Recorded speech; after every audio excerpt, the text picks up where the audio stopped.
Welcome back, it's FE12, Lunatic-Rev, 0% growths with the Archer avatar. This is Prologues 5 through 7. I left Prologue 8 to its own video because it's about 10 minutes on its own. Athena joined our army after Prologue 4, and she has to get right to work. The problem with Prologue 5 is that all the starting enemies have overlapping range, so there's really no way to survive on this difficulty without dodging. Routing dodges never feels very good, but a Myrmidon on a fort dodging axe bandits seems like fair play to me, and she does need to dodge both of them. Recrt joins our army now. He's pretty good for our purposes because he's got 10 speed, which prevents him from getting doubled, and he hits pretty hard while attacking at range.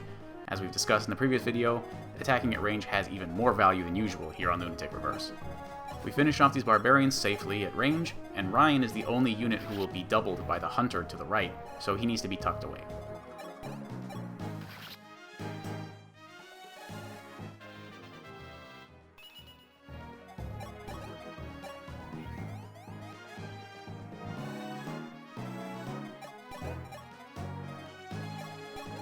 Athena zeroes out the lower hunter, in position to pull the next barbarian.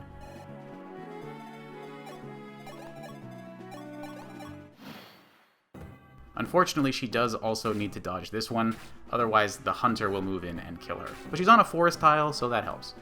As is, the hunter goes for Kris, who is quite surprisingly able to survive because he doesn't get doubled.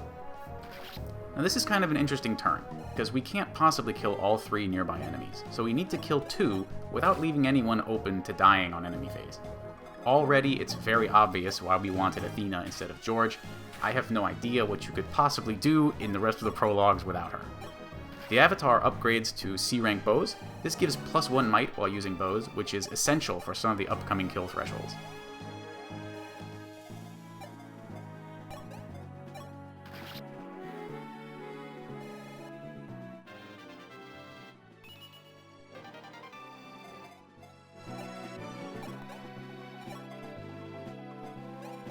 I need to send my actually good units to go fight the boss now, so this merry band of losers here is going to team up and take down this barbarian.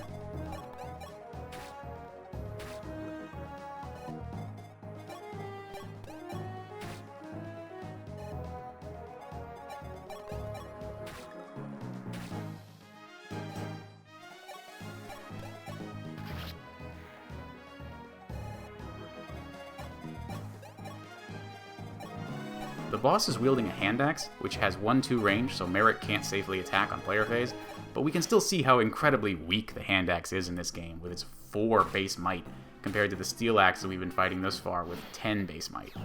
Athena is not able to double this guy, so Recrt is going to need a second round, and then we get a nice level up for Sita, who we will want to promote eventually.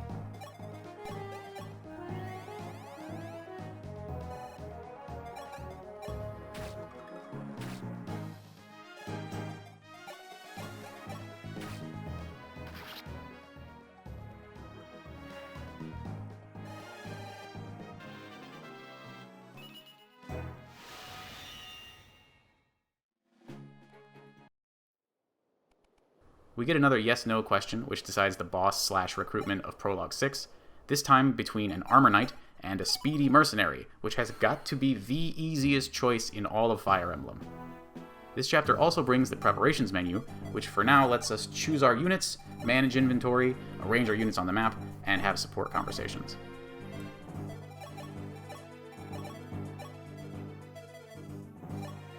At the beginning of the map, Cecile shows up with new, stronger weapons for everyone, so we'll need to get those passed out. Other than that, this map is similar to what's come before, where we need to manage the aggro of the first wave of enemies, so that everyone with multiple exposures only attacked once, while keeping our fragile archers safe. And this setup is a little odd. Recrt and Sita both have 7 defense, but the fighter gets +1 damage against Sita from A-rank triangle advantage, giving her an effective 6 defense. However, Cecile has 5 defense, and should thus be the most appealing target. Cecile has a base avoid of 12, but triangle advantage gives 5 avoid, as well as negating the 15 bonus accuracy from A-rank axes, for an effective 32 avoid, while Sita loses 10 avoid from facing A-rank disadvantage from her base avoid of 21 for 11 effective avoid, so it's 32 versus 11. The second fighter also chooses not to attack Cecile, preferring Merrick's 7 defense and 13 avoid. This is a relatively small difference in avoid to somehow compensate for 2 points of damage. We saw something similar to this in Chapter 4 of my Hard Free run. Somehow, triangle advantage and avoid can account for differences in damage, but I don't think anyone knows exactly how the math behind this effect works. And before anyone says it, it's not the 2% crit rule. Everyone involved here has too much luck for that. Athena did need that dodge there in position to pull the mercenary boss Ogma. There's a variation of this strat where Sita pulls Ogma after using a vulnerary, but I actually cannot afford to spend a vulnerary here. You might also be able to skip this dodge if you took a higher turn count and brought Wrists instead of Ryan, but I don't want to do that. As always, the value of ranged units on Lunatic-Rev is on full display.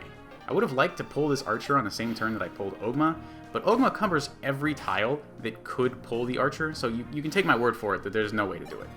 Ranged units, OP, and this is an easy chapter finish.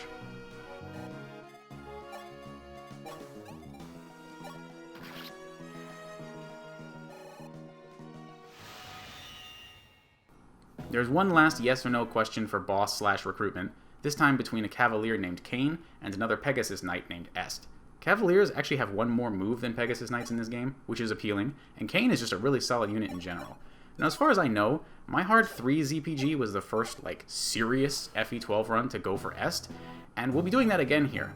See, the problem with this map is that enemy reinforcements spawn at the beginning of turn 3 enemy phase, and they, along with the boss, will then move to attack you immediately. I don't know how you could possibly deal with that in this run, so we need to win on turn 3 player phase, and that's only possible due to our avatar's effective damage against Est. Now the first turn here is regrettably quite lame.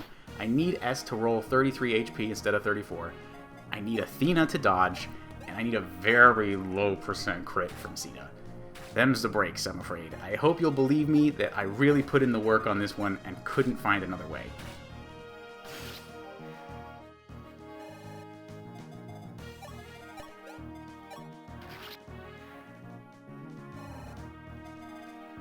Now check out the range on this Archer. He can attack the fort from only one tile, and this guy will not move unless he has someone in range. But now look, the other Archer stole his one tile to attack Merrick, but this still qualifies as having someone in range, which is what gets him to move out of this center island into killing range for Athena. That was a critical piece of this strategy, and it's always good to understand more about the game's mechanics. The reason these archers are such a problem is that they double and thus kill the avatar, so I needed a better way to get that archer's attention.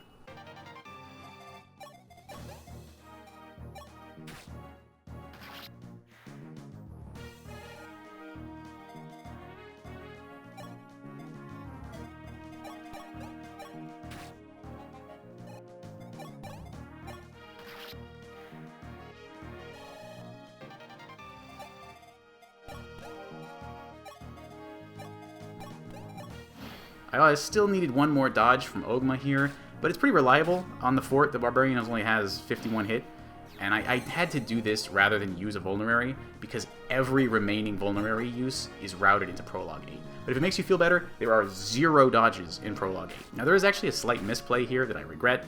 A support conversation between Athena and the Avatar was already available, giving them +5 hit and avoid when they're within 3 tiles of each other, which would have made this kill on Est here a little bit more reliable, since the Avatar is working with a pretty shaky hit rate with the steel bow.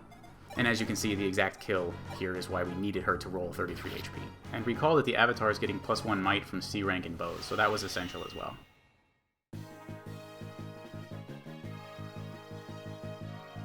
Katarina mysteriously wants us to replace our amazing afro with a headband. We're not going to do that. Never going to do that. Alright, Prologue 8 is by far the most interesting one. There's a link in the description. I'll see you there, and thanks for watching.